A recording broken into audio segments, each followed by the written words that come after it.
नमस्कार मंडळी. असं म्हणतात की लोक हसायला येतात, पोसायला नाही.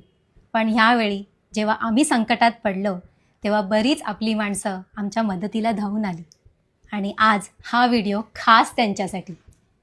Thank you Nikhil from Nikhil, Vishal, Ankit Rihal, Meta India, Naman Deshmukh, tech plus gadgets, Dhananjay Bhosale, मितपॅट, टेक्नोरुवेज, Himalay Solanki, Ganesh Chauhan, Jeevan Kadam, Pawan Kumar art Kala, Tanvi Vedpathak, Dhruv Rathee, Julie Rathee, Sachin Pawar, Ayush, Dhananjay Pawar, DP, Rohit Chaudhary, Mohit Chetwani, अशी अजून बरीच नावं आहेत ज्यांचा उल्लेख मला इथे करता येणार नाही. आपल्याला मीडिया कव्हरेजही भरपूर मिळालं, ज्यामुळे आपण मेटाच्या नजरेत आलो.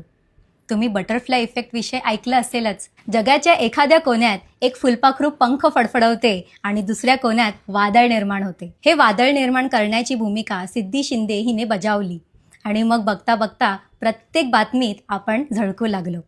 Thank you Siddhi. Loksatta, official humans of Bombay, TV9 Marathi, news 18 Marathi, आमचं मस्त चाललंय, थोडक्यात, धनंजय माने इथेच राहतात, महाराष्ट्र टाइम्स, बिंग महाराष्ट्रीयन, सिनेमावाले, गावचा आवाज, झी 24 तास, लोकमत, सुधीर काकडे, टॉप बट्टू, सकाळ, कलाकार कट्टा _ऑफिशियल, जबरी खबरी, माझा महाराष्ट्र, पुढारी न्यूज, स्टार मराठी. खरं तर या अनुभवानंतर बऱ्याच लोकांचे खरे चेहरे दिसलेत आणि एक गोष्ट स्पष्ट झाली आहे, ती म्हणजे आम्ही माणसं कमवली आहेत. अजून आपली सगळी अकाउंट्स परत आलेली नाही आहेत. आम्ही वाट बघतोय मेटा. जय शिवराय.